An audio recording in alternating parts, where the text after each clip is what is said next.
श्री गणेशाय नमः। जय श्री कृष्ण। राधे राधे। नमस्कार दोस्तों आप सभी को संकष्टी चतुर्थी की हार्दिक शुभकामनाएं।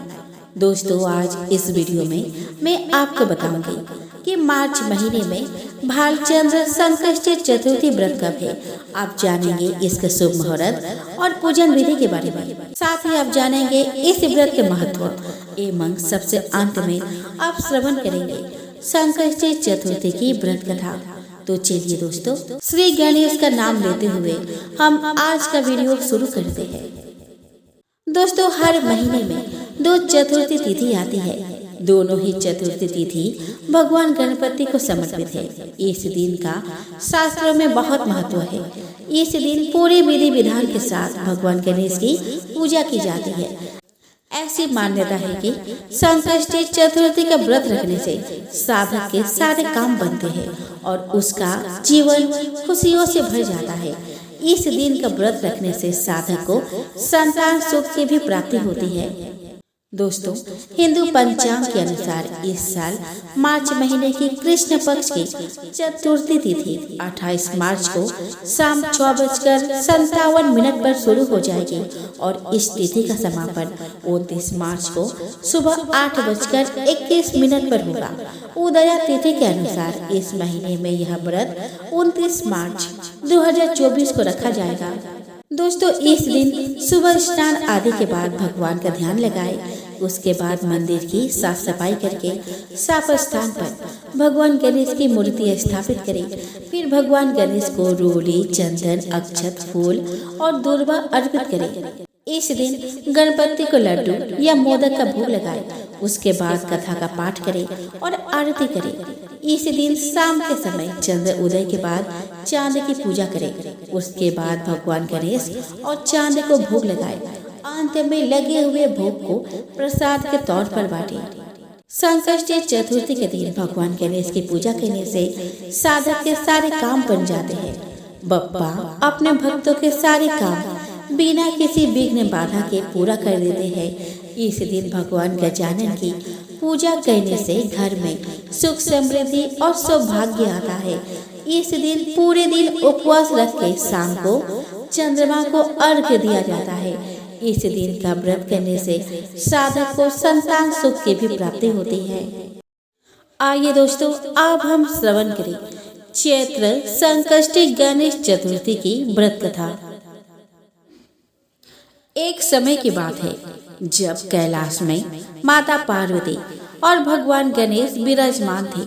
तब 12 माह की गणेश चतुर्थी का प्रसंग चल रहा था।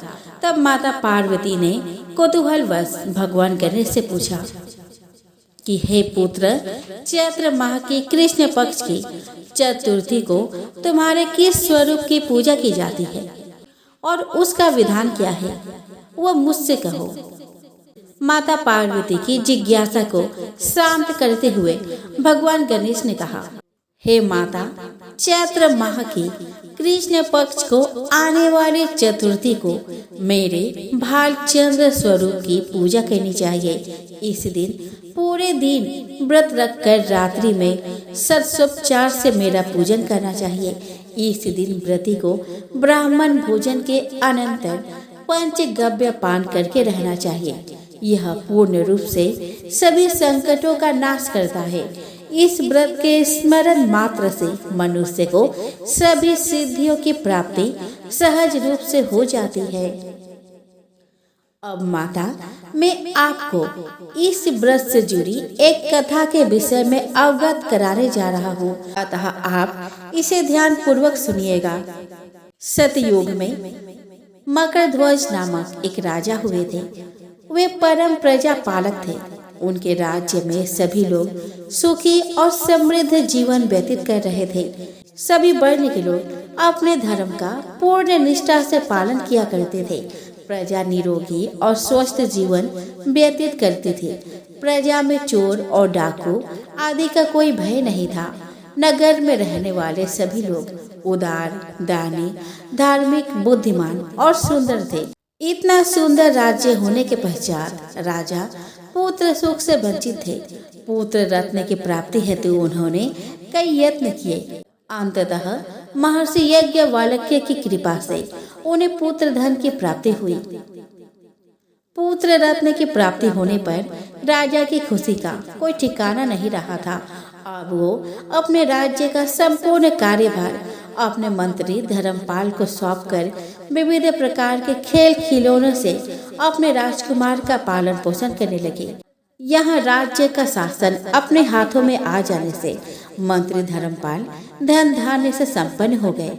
मंत्री महोदय को एक से बढ़कर एक पुत्रों की प्राप्ति हुई। सभी पुत्रों का विधि विधान से पूरे हर्ष उल्लास के साथ विवाह संपन्न किया गया। अब सभी मात्र पुत्र धन का उपभोग बड़े जतन से करने लगे। परिवार के सभी सदस्यों में सबसे छोटे पुत्र की पुत्र वधू बहुत धर्मपरायण थी। वो भगवान गणेश की परम भक्त थी। चैत्र माह के कृष्ण पक्ष की चतुर्थी आने पर उसने भगवान गणेश की पूर्ण श्रद्धा से आराधना और पूजा की और उनका व्रत अनुष्ठान भी किया। पूजन और व्रत से विचलित होकर सास अपने पुत्र वधू से कहने लगी, अरे क्या तंत्र मंत्र द्वारा मेरे पुत्र को अपने वश में कराने के उपाय कर रही है। अपने सास द्वारा बारंबार निषेध किए जाने पर भी अपने पुत्र वधू में कोई बदलाव आता न देखकर सास पुनः बोली कि अरे दुष्ट, मेरे बार बार कहने पर भी तू मेरी बात को अनदेखा कर रही है। मैं तुझे पीट कर ठीक कर दूंगी। मुझे यह सब तांत्रिक अभिचार पसंद नहीं है। अपनी सास की बात सुनकर पुत्र वधू ने विनम्रता से कहा कि हे सासू माँ, मैं संकट नाशक भगवान गणेश का व्रत कर रही हूँ। यह व्रत अनुष्ठान करने से मनोवांछित फल की प्राप्ति होती है। अपने पुत्र वधू की बात सुनकर क्रोधवश सासू ने अपने पुत्र से कहा कि हे पुत्र, तुम्हारा वधू जादू टोने पर उतारू हो गई है। मेरे बारंबार समझाने पर भी उसने मेरी एक न सुनी। अब तुम ही इसे मार कर उसकी अक्ल को ठिकाने लेकर आओ। मैं किसी गणेश को नहीं मानती। वे कौन है और उसका व्रत कैसे होता है? हम लोग तो राजकुल से है। हमारी भला किस विपत्ति को वो नष्ट करेंगे। माता के आज्ञा को मानते हुए उसके पति ने उसे मारा और पीटा। इतनी पीड़ा को सहन करते हुए भी उस पुत्र वधू ने व्रत को पूर्ण किया। व्रत के अंत में वह भगवान गणेश जी का स्मरण करते हुए प्रार्थना करने लगे और कहने लगे कि हे विघ्नेश्वर, हे गणपति, आप हमारे सास ससुर को अपना परचम दिखलाइए ताकि वो आपकी महिमा को समझ पाए और उनके मन में आपके प्रति सदाभाव जागृत हो। अपने भक्त की करुण पुकार सुन भगवान गणेश जी ने देखते ही देखते राजा के पुत्र का अपहरण कर उसे धर्मपाल के महल में कहीं छुपा दिया। उसके बाद राजकुमार के सभी वस्त्र अलंकारों को उतार कर राजमहल में फेंक दिए और खुद अंतर्ध्यान हो गए। इधर राजा ने प्रेम पूर्वक अपने पुत्र को पुकारा, किंतु उन्हें कोई प्रति उत्तर नहीं मिला। प्रति उत्तर न मिलने पर उन्होंने शीघ्रता से पुत्र की खोज शुरू कर दी। राजा को अपने महल में पुत्र की पुष्टि न होने पर वो शीघ्रता से मंत्री धर्मपाल के महल में गए और वहां जाकर अपने पुत्र को खोजने लगे। उन्होंने सबसे पूछा कि मेरा राजकुमार कहाँ है। यहाँ उसके सभी वस्त्र और आभूषण मिल गए हैं, किंतु मेरा राजकुमार कहाँ चला गया है? किसने ऐसा निंदनीय कार्य किया है? हाय, मेरा राजकुमार कहाँ है? राजकुमार की व्याकुलता धीरे धीरे अब बढ़ने लगी थी। राजा की दशा को देखकर मंत्री धर्मपाल ने कहा कि हे राजन, आपका चंचल पुत्र कहाँ है? उसका मुझे कोई पता नहीं है, किंतु मैं अभी पूरे राज्य में बाग बगीचा आदि स्थानों पर उसकी खोज आरंभ करता हूँ। उसके बाद व्याकुल राजा नौकरों, सेवकों आदि से कहने लगे कि हे अंग रक्षकों, सेवकों, मेरे पुत्र का शीघ्र पता लगाइए।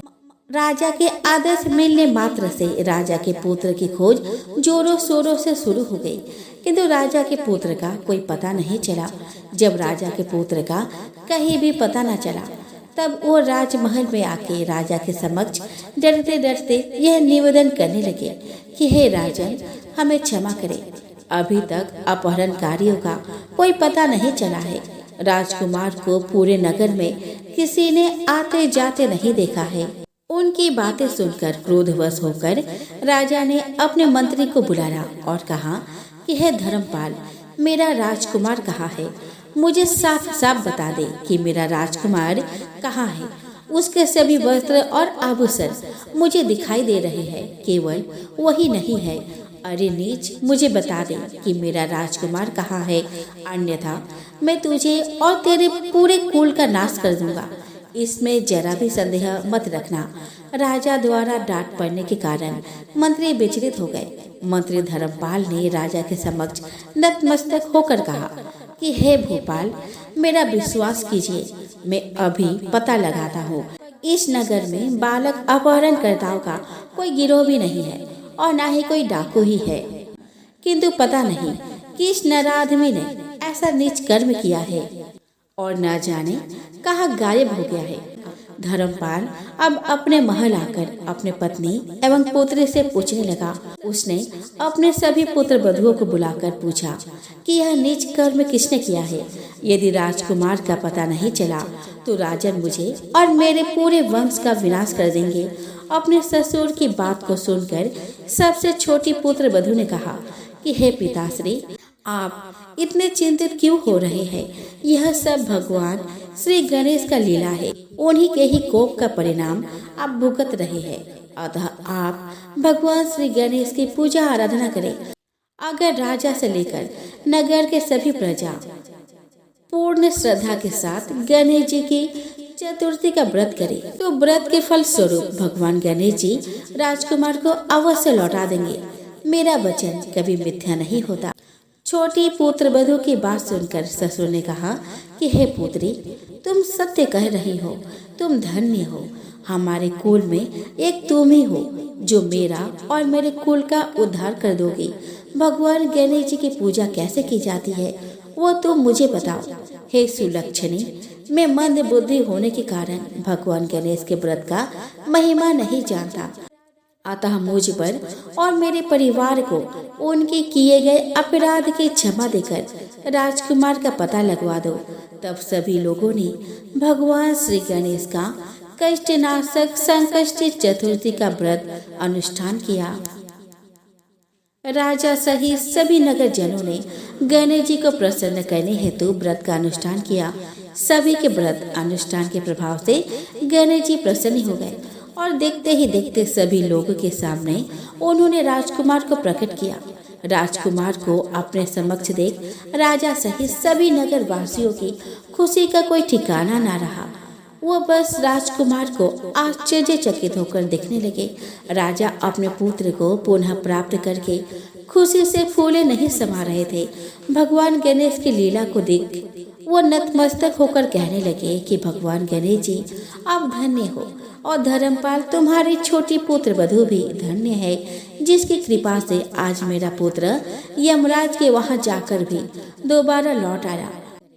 अतः आप सभी नगरजन इस संतानदायक व्रत को विधिवत करते रहे।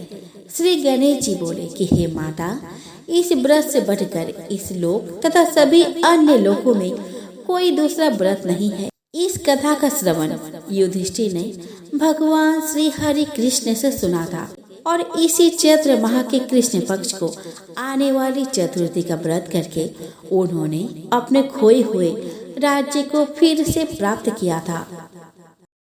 दोस्तों, एक समय की बात है। एक भाई बहन रहते थे। बहन का नियम था कि वह अपने भाई का चेहरा देखे ही खाना खाती थी। हर रोज वो सुबह उठती थी और जल्दी जल्दी सारा काम करके अपने भाई का मुंह देखने के लिए उसके घर जाती थी। एक दिन रास्ते में एक पीपल के नीचे गणेश जी की मूर्ति रखी थी। उसने भगवान के सामने हाथ जोड़कर कहा कि मेरे जैसा अमर सुहाग और मेरे जैसा अमर पिहर सबको दीजिए। यह कहकर वह आगे बढ़ जाती है। जंगल के झाड़ियों के कांटे उसके पैरों में चुभा करते थे। एक दिन भाई के घर पहुंची और भाई का मुंह देखकर बैठ गई तो भाभी ने पूछा कि पैरों में क्या हो गया है। यह सुनकर उसने भाभी को जवाब दिया कि रास्ते में जंगल के झाड़ियों के गिरे हुए कांटे पाँव में चुभ गए हैं। जब वह वापस अपने घर चली गई तब भाभी ने अपने पति से कहा कि रास्ते को साफ करवा दो, आपके बहन के पाँव में बहुत सारे कांटे चुभ गए हैं। भाई ने तब कुल्हाड़ी लेकर सारी झाड़ियों को काटकर रास्ता साफ कर दिया, जिससे गणेश जी का भी स्थान वहाँ से हट गया। यह देखकर भगवान गुस्सा हो गए और उसके भाई के प्राण हर लिए। लोग अंतिम संस्कार के लिए जब भाई को ले जा रहे थे, तब उसकी भाभी रोते हुए लोगों से कहे कि थोड़ी देर रुक जाओ, उसकी बहन आने वाली है। वह अपने भाई का मुख देखे बिना नहीं रह सकती है, उसका ये नियम है। तब लोगों ने कहा कि आज तो देख लेगी, पर कल कैसे देखेगी। रोज के दिन की तरह बहन अपने भाई का मुंह देखने के लिए जंगल में निकली। तब जंगल में उसने देखा कि सारा रास्ता साफ किया हुआ है। जब वह आगे बढ़ी तो उसने देखा कि सिद्धि विनायक को भी वहां से हटा दिया गया है। तब उसने जाने से पहले गणेश जी को एक अच्छे स्थान पर रखकर उन्हें स्थान दिया और हाथ जोड़कर बोले कि भगवान, मेरे जैसा अमर सुहाग और मेरे जैसा अमर पीहर सबको देना। और फिर बोलकर आगे निकल गई। भगवान तब सोचने लगे कि अगर इसकी नहीं सुनी तो हमें कौन मानेगा, हमें कौन पूजेगा। तब सिद्धि विनायक ने उसे आवाज दी, बेटी इस खजूरी का 7 पत्तियां लेकर जा और उसे कच्चे दूध में घोलकर भाई के ऊपर छिटा मार देना, वह उठकर बैठ जाएगा। यह सुनकर जब बहन पीछे मुड़ी तो वहाँ कोई नहीं था। फिर वह यह सोचने लगी कि ठीक है, जैसा सुना वैसा ही कर लेती हूँ। फिर वह 7 खजूरी के पत्तियों को लेकर अपने भाई के घर पहुँची। उसने देखा कि वहाँ कई लोग बैठे हुए हैं। भाभी बैठी रो रही है और भाई की लाश रखी है। तब उसने उस पत्तियों को बताए हुए नियम के तहत भाई के ऊपर इस्तेमाल किया। तब भाई उठकर बैठ गया। भाई बहन से बोला कि मुझे बहुत ही गहरी नींद आ गई थी। तब बहन बोले कि यह नींद किसी दुश्मन को भी न आए और उसने सारी बात अपने भाई को बता दी। तो मान्यता के अनुसार यह है गणेश जी की चमत्कारी कहानी। पुराणों के अनुसार वेद व्यास जी भगवान गणेश को कथा सुनाते थे और बप्पा उसे लिखते थे। कथा सुनाते समय वेद व्यास जी ने अपने नेत्र बंद कर लिए। वह 10 दिन तक कथा सुनाते गए और बप्पा उसे लिखते गए। लेकिन जब 10 दिन बाद वेद व्यास जी ने अपने नेत्र खोले तो देखा गणपति जी के शरीर का तापमान बहुत ज्यादा बढ़ गया था। वेद व्यास जी ने उनका शरीर ठंडा करने के लिए ही उन्हें जल में डुबा दिया, जिससे उनका शरीर ठंडा हो गया। कहा जाता है कि उसी समय से यह मान्यता चली आ रही है कि गणेश जी को शीतल करने के लिए गणेश विसर्जन किया जाता है। विष्णु भगवान का विवाह लक्ष्मी जी के साथ निश्चित हो गया। विवाह की तैयारी होने लगी। सभी देवताओं को निमंत्रण भेजे गए, परंतु गणेश जी को निमंत्रण नहीं दिया गया। कारण जो भी रहा हो, अब भगवान विष्णु की बारात जाने का समय आ गया। सभी देवता अपने पत्नियों के साथ विवाह समारोह में आए। उन सब ने देखा कि गणेश जी कहीं दिखाई नहीं दे रहे हैं। तब वे आपस में चर्चा करने लगे कि क्या गणेश जी को न्योता नहीं है या स्वयं गणेश जी नहीं आए हैं। सभी को इस बात पर आश्चर्य होने लगा। तभी सबने विचार किया कि विष्णु भगवान से ही इसका कारण पूछा जाए। विष्णु भगवान से पूछने पर उन्होंने कहा कि हमने गणेश जी के पिता भोलेनाथ महादेव को न्योता भेजा है। यदि गणेश जी अपने पिता के साथ आना चाहते हैं तो आ जाते, अलग से न्योता देने की कोई आवश्यकता भी नहीं थी। दूसरी बात यह है कि उनको 1.25 मन मूंग, 1.25 मन चावल, 1.25 मन घी और 1.25 मन लड्डू का भोजन दिन भर में चाहिए।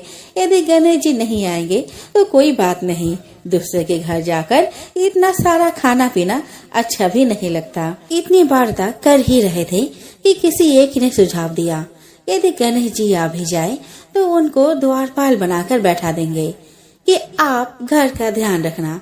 आप तो चूहे पर बैठकर धीरे धीरे चलोगे तो बारात से बहुत पीछे रह जाओगे। यह सुझाव भी सबको पसंद आया तो विष्णु भगवान ने भी अपनी सहमति दे दी। होना क्या था कि इतने में गणेश जी वहाँ आ पहुँचे और उन्हें समझा बुझाकर घर की रखवाली करने बैठा दिया गया। बारात चल दी।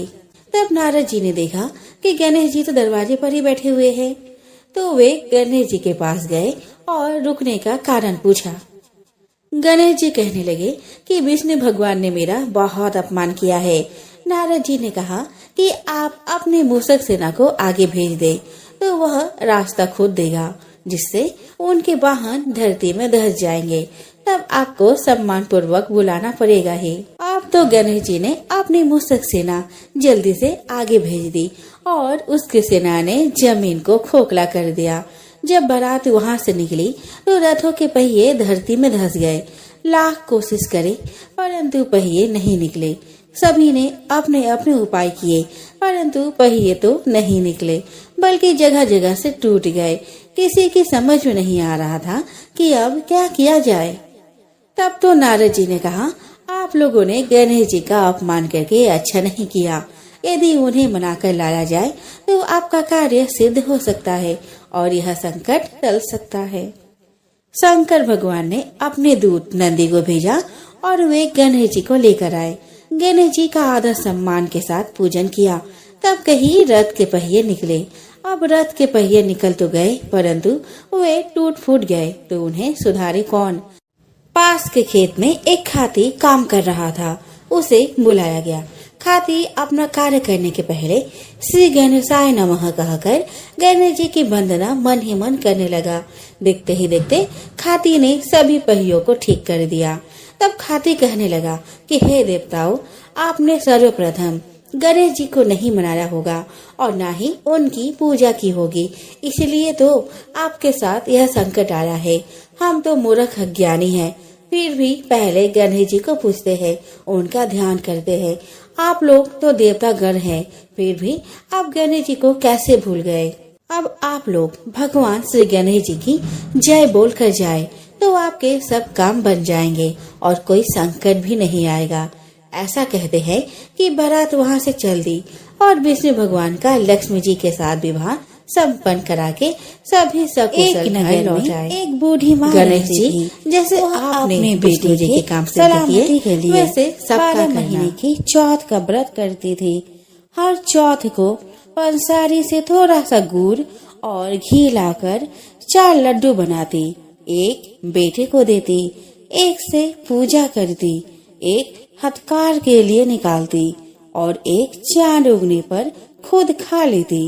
एक बार उसका बेटा ताई से मिलने गया। ताई ने बैसाखी चौथ का व्रत रखा था। ताई से पूछा, माँ तो 12 चौथ करती है। ताई बोली, तेरी माँ तेरी कमाई से तरमाल खाने के लिए 12 चौथ करती है। तो परदेश जाए तो वहाँ एक भी चौथ नहीं करेगी। लड़के को लगा कि ताई सब सच कह रही है। घर आकर माँ से कहा, मैं परदेश जा रहा हूँ, यहाँ तू मेरी कमाई खाने पीने में ही उड़ा देती है। माँ ने समझाकर रोकना चाहा पर बेटा नहीं माना। माँ ने उसे साथ ले जाने के लिए चौथ माता के आंखें दिए और कहा, मुसीबत में ये आंखें तेरी मदद करेंगी। वह आंखें लेकर रवाना हो गया। घूमते हुए वह एक नगर में पहुंचा। उसने देखा एक बूढ़ी माँ रोती जा रही थी और पुआ बनाते जा रही थी। उसने कारण पूछा तो बूढ़ी माँ ने कहा, बेटा इस नगर की पहाड़ी पर एक दैत्य रहता है। पहले वह नगर में आकर कई लोगों को खाने के लिए मार देता था। अब राजा हर घर से एक आदमी दैत्य के पास भेजता है और आज मेरे बेटे की बारी है, इसलिए रो रही हूँ और उसी के लिए पुए बना रही हूँ। वह बोला, तो पुए मुझे खिला दे, तेरे बेटे की जगह मैं चला जाता हूँ। बूढ़ी माँ ने खीर पुए उसे खिला दिए। खा पी कर वह सो गया। रात को राजा के सैनिक आए तो बूढ़ी माँ ने उसे भेज दिया। दैत्य के सामने पहुँचने पर उसने चौथ माता की आंखें दैत्य की तरफ फेंक कर कहा, हे चौथ माता, यदि मेरी माँ मेरी सलामती के लिए व्रत करती है तो दैत्य का सिर कट कर गिर जाए। तुरंत दैत्य का सिर कट गया। लड़का वापस आ गया। राजा ने उसे उपहार देकर विदा किया। वह चलते हुए एक दूसरे राजा के नगर में पहुंचा। इस राज्य में आवा तभी पकता था जब एक इंसान की बलि दी जाती थी। सिपाहियों ने उसे पकड़कर आवे में चून दिया। लड़के ने आंखें आवे में डाले और कहा, है चौथ माता, यदि मेरी माँ मेरे लिए व्रत करती है तो आवा मेरे बलि के बिना ही झट से पक जाए। आवा तुरंत ही पक गया। आवे में से मिट्टी की जगह सोने चांदी के बर्तन निकले। अंदर से लड़का बोला, बर्तन धीरे धीरे निकालना, मुझे लग न जाए। राजा ने उसे निकलवाया और पूछा, इस आवे से तुम बच कैसे गए? लड़के ने बताया कि उसकी माँ चौथ माता का व्रत करती है, व्रत के कारण ही वह बच पाया। राजा को विश्वास नहीं हुआ। उसने एक चांदी की सुराही बनवाई और कहा कि सुराही के नली से निकलकर दिखाओ, तब मुझे विश्वास होगा। लड़के ने चौथ माता को याद करके आंखें सुराही में डाली और कहा, मैं भंवरा बनूं, सुराही से निकलूं। लड़का भंवरा बनकर सुराही से निकल गया। राजा ने खुश होकर राजकुमारी की शादी उसके साथ करवाई और सभी लोगों को चौथ माता का व्रत करने को कहा। उसे माँ की याद आई। उसने राजा के पास जाकर खुद के नगर जाने की इच्छा जाहिर की। राजा ने रथ, घोड़ा, हाथी और खूब सारा धन दहेज देकर उन्हें विदा किया। चौथ के दिन अपने नगर पहुंचा। वह अकेला पंसारी के यहाँ माँ का इंतजार करने लगा। सोचा चौथ है तो माँ यहाँ जरूर आएंगी। थोड़ी देर बाद लकड़ी देखती हुई माँ आती देखी। उसकी माँ की आंखों में जाले आने के कारण दिखना कम हो गया था। लड़के ने जानबूझकर अपना पैर लकड़ी में लगा दी और कहने लगा, बल रे पुत काटी मेरे पैर के लगा दी। माँ ने उसे नहीं पहचाना। कहने लगी, भैया मुझे चाहे कितने गाली निकालो पर मेरे बेटे को कुछ मत कहना।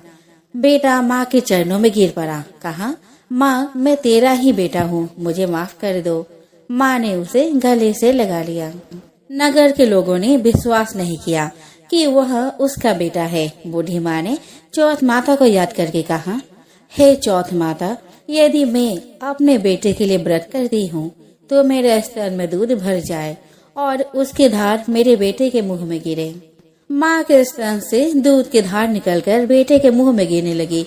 लोग चौथ माता की जय जयकार करने लगे। उस नगर के सभी लोग चौथ माता का व्रत करने लगे। हे चौथ माता, जैसे बूढ़ी माँ और उसके बेटे की सहायता की वैसे हमारी भी करना। कहानी कहने, सुनने और हुंकार भरने वाले पर भी कृपा करना। तो बोलो चौथ माता की जय। एक बार माँ पार्वती स्नान करने गई। स्नान घर के बाहर उन्होंने अपने पुत्र गणेश जी को खड़ा कर दिया और उन्हें रखवाली का आदेश देते हुए कहा कि जब तक मैं स्नान कर खुद बाहर न आऊं, किसी को भीतर आने की इजाजत मत देना। गणेश जी अपनी माँ की बात मानते हुए बाहर पहरा देने लगे। उसी समय भगवान शिव माता पार्वती से मिलने आए, लेकिन गणेश भगवान ने उन्हें दरवाजे पर ही कुछ देर रुकने के लिए कहा। भगवान शिव ने इस बात से बेहद आहत और अपमानित महसूस किया। गुस्से में उन्होंने गणेश भगवान पर त्रिशूल का वार किया, जिससे उनकी गर्दन दूर जा गिरी। स्नान घर के बाहर शोरगुल सुनकर जब माता पार्वती बाहर आई तो देखा कि गणेश जी का गर्दन कटी हुई है। यह देखकर वह रोने लगी और उन्होंने शिव जी से कहा कि गणेश जी के प्राण फिर से वापस कर दो। इस पर शिव जी ने एक हाथी का सिर लाकर गणेश जी को लगा दिया। इस तरह से गणेश भगवान को दूसरा जीवन मिला। तभी से गणेश जी की हाथी की तरह सूर होने लगी। इसी नगर में एक कुम्हार रहता था। एक बार जब उसने बर्तन बनाकर आवा लगाया तो आवा नहीं पका। परेशान होकर वह राजा के पास गया और बोला कि महाराज, ना जाने क्या कारण है कि आवा पक ही नहीं पा रहा है। राजा ने राज पंडित को बुलाकर कारण पूछा। राज पंडित ने कहा, हर बार आवा लगाते समय एक बच्चे की बलि देने से आवा पक जाएगा। राजा का आदेश हो गया। बलि आरंभ हुई। जिस परिवार की बारी होती वह अपने बच्चे में से एक बच्चा बलि के लिए भेज देता। इस तरह कुछ दिनों बाद एक बुढ़िया के लड़के की बारी आई। बुढ़िया के एक ही बेटा था तथा उसके जीवन का सहारा था, पर राजाज्ञा कुछ नहीं देखती। दुखी बुढ़िया सोचने लगी, मेरा एक ही बेटा, वो भी संकट के दिन मुझसे जुदा हो जाएगा। तभी उसको एक उपाय सूझा। उसने लड़के को संकट की सुपारी और धूप का बीड़ा देकर कहा, भगवान का नाम लेकर आवा में बैठ जाना, सकट माता तेरी रक्षा करेंगी। सकट के दिन बालक को आवा में बैठा दिया गया और बुढ़िया सकट माता के सामने बैठकर पूजा प्रार्थना करने लगी। पहले तो आवा पकने में कई दिन लग जाते थे, पर इस बार सकट माता की कृपा से एक ही रात में आवा पक गया। सवेरे कुम्हार ने देखा तो हैरान रह गया, आवा पक गया था। बुढ़िया का बेटा भी जीवित और सुरक्षित था। संकट माता की कृपा से नगर के अन्य बालक भी जी उठे। यह देख नगर वासियों ने माता सकट की महिमा स्वीकार कर ली। तब से आज तक सकट माता की पूजा और व्रत का विधान चला आ रहा है। एक बुढ़िया थी, वह बहुत ही गरीब और दृष्टिहीन थी। उसका एक बेटा और एक बहू थे। वह बुढ़िया सदैव गणेश जी की पूजा किया करती थी। एक दिन गणेश जी प्रकट होकर उस बुढ़िया से बोले, बुढ़िया माँ, तू जो चाहे सो मांग ले।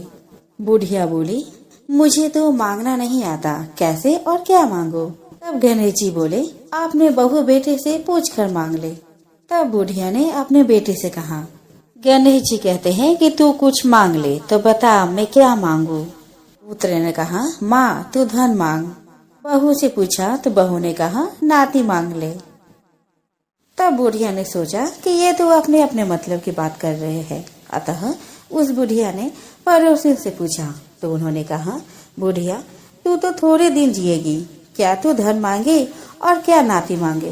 तू तो अपनी आंखों की रोशनी मांग ले, जिससे तेरी जिंदगी आराम से कट जाएगी। इस पर बुढ़िया बोली, यदि आप प्रसन्न है तो मुझे 9 करोड़ की माया दे, निरोगी काया दे, अमर सुहाग दे, आंखों की रोशनी दे, नाती दे, पोता दे और सब परिवार को सुख दे और अंत में मोक्ष दे। यह सुनकर तब गणेश जी बोले, बुढ़िया माँ तुमने तो हमें ठग लिया। फिर भी जो तूने मांगा वचन के अनुसार सब तुझे मिलेगा। और तथास्तु बोलकर गणेश जी अंतर ध्यान हो गए। उधर बुढ़िया माँ ने जो कुछ मांगा उसे वह मिल गया। हे गणेश जी महाराज, जैसे तुमने इस बुढ़िया माँ को सब कुछ दिया वैसे ही सबको देना। आइए दोस्तों, अब हम श्रवण करें गणेश जी की आरती। जय गणेश जय गणेश जय गणेश देवा, माता जाकी पार्वती पिता महादेवा। एक दंत दयावंत चारि भुजाधारी, माथे सिंदूर सोहे मूस की सवारी। जय गणेश जय गणेश जय गणेश देवा, माता जाके पार्वती पिता महादेवा। पान चढ़े फल चढ़े और चढ़े मेवा, लड्डुअन का भोग लगे संत करे सेवा। जय गणेश जय गणेश जय गणेश देवा, माता जाके पार्वती पिता महादेवा। अंधन को आँख देते, कोरिन को काया, बांझन को पुत्र देते, निर्धन को माया। जय गणेश जय गणेश जय गणेश देवा, माता जाकी पार्वती पिता महादेवा। सूर्य श्याम शरण आए, सफल कीज सेवा, माता जाकी पार्वती पिता महादेवा। जय गणेश जय गणेश जय गणेश देवा, माता जाकी पार्वती पिता महादेवा। दीनन की लाज रखो शंभु सूतकारी, कामना को पूर्ण करो जाओ बलिहारी। जय गणेश जय गणेश जय गणेश देवा, माता जाकी पार्वती पिता महादेवा।